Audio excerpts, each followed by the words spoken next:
You see them on Sundays and perhaps throughout the week, but we guarantee you that you've never seen them like this before. Join us as we get to know our pastors beyond the four walls of FCBC. This is the Beyond the Wall series. What's up, FCBC, and welcome to the Beyond the Wall series with our pastors. As you know, this is our opportunity to ask them questions, get to know them a little bit better, and pick their brains to see what they'll say. On this episode, we have Pastor Heaven here with us. Welcome, Pastor Heaven. What's up? Hey. The first one, obviously, we got to hit the culture real quick. Oh. You got the Eritrean jersey on. Tell me about the jersey. Tell me about the culture. Yes, so this is actually, it says Eritrea, so that's where I'm from. That's my country. And for those who do not know, tell them where Eritrea is, just to educate the people. Hopefully they know. Listen, it's in East Africa, y'all. We small, but we powerful. We small and mighty. But we're right next to, we border Ethiopia, Sudan, and Djibouti. And so there's some great, neighboring East African countries. So if you ever, once they finish quarantine, for those of you guys, I would suggest you, visit. It's a great place to go.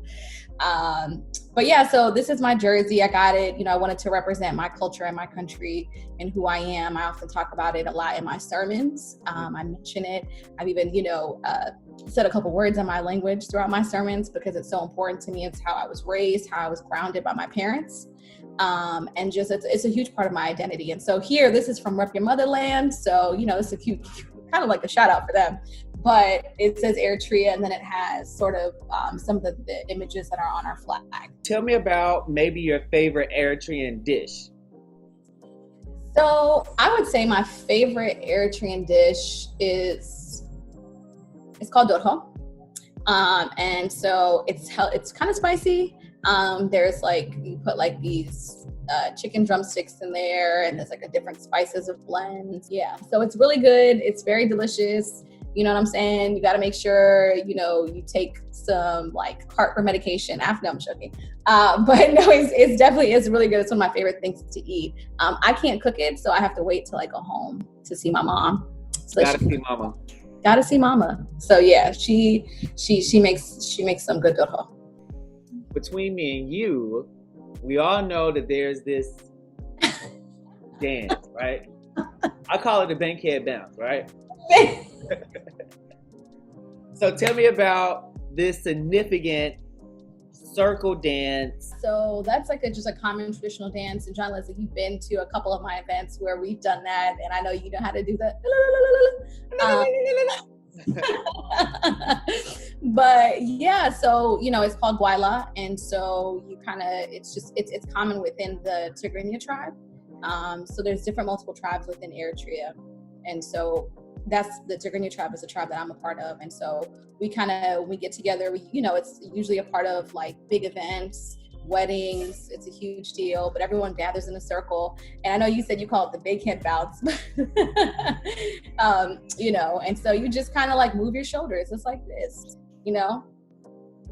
it's so, but yeah, it's just a cultural thing. It's a cultural dance. And it's just, I love it. I love it. And I know, John Leslie, you tried it and you're kind of good at it. There you go. All right. Come on, bankhead bounce. Speaking about culture, you lived in many different places. You come in mind from your alma mater, which is VCU and Howard and Yale. So yeah. 2 different or 3 different places there. How has that fueled your passion for activism and even speaking to the times that we're in right now? What is kind of your curated experience of how to handle today's climate? I was thinking about that. I was like, what fuels my activism? And I would say I was a little mini activist when I was in elementary school. My mom used to joke around and be like, you're a mini MLK. So because I used to always, I think because I'm an empath, and then 2, God has just really placed on my heart this desire for humanity and for people. And so I could not walk past a homeless person as a kid. That person's face would just sit with me. And the idea to know that some people had and some people didn't have, just as a child, didn't make sense to me. I'm we live in the richest country in the world. And then also having my own immigration experience, right? Coming to this country not having had anything, having to really work really hard and seeing the disparities and sort of the, the inequalities between the, what you can attain in this world by having a certain sort of like status, whether it's, race or whether it's related to class. And so for me, at a very young age, I would just see all these inequalities and it just didn't make sense to me. And so I wanted to make a change. I wanted to make a difference. I would often pray about these things when I was a kid because I didn't know how to make a change. So like, just imagine like a 10-year-old Heaven praying about like poverty. Like these are the things that were in my prayer life. And then, when as the older I got, I really started grounding myself and learning more about like Black history. So learning about the civil rights movement and learning about all these phenomenal leaders and the work that they were doing. And I was like, I just sort of grounded myself in that.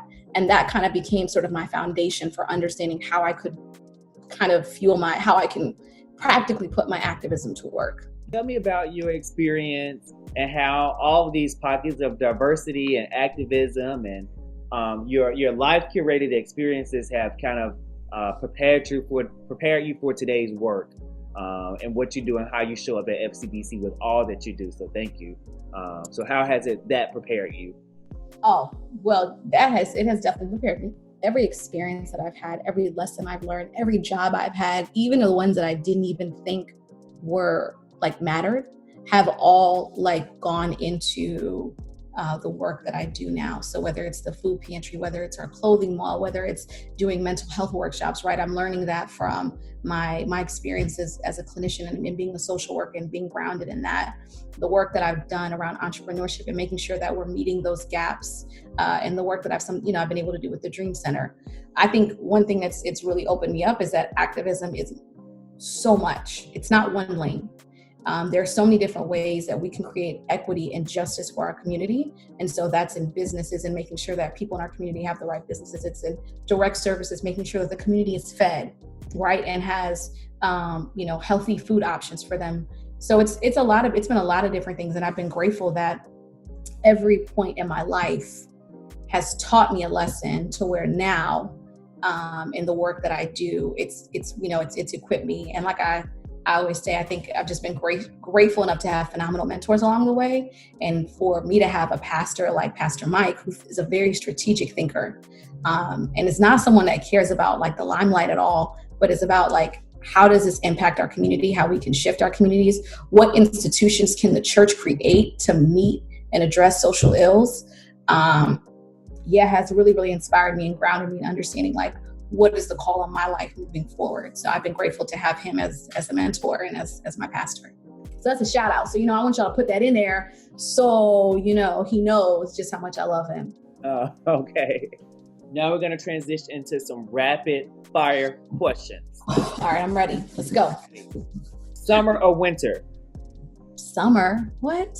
Oh God, who would do the wintertime? It's freezing. Bananas or apples?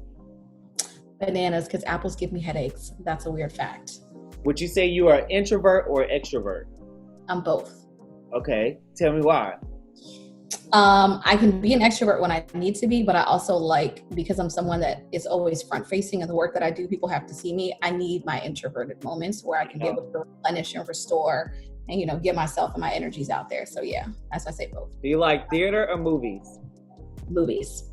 What is Pastor Mike's middle name?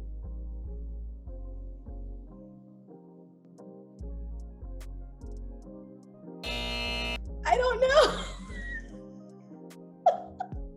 Well, guys, this was your episode of the Wall series with our pastors. Thank you, Pastor Heaven, for being here.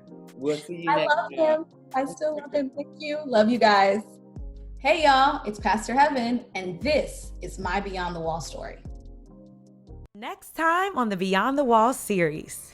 The man, the legend himself, our very own pastor, Pastor Mike. I think one of the things that some people can see, I don't think most people know I have like 12 tattoos, but I have my arm, my shoulder, part of chest, back. Rapid fire questions. Grits or oatmeal? Oatmeal. Okay, cool, because I didn't want to have to ask you if you put grits or salt or sugar on your grits. I put sugar in my grits. Oh, no.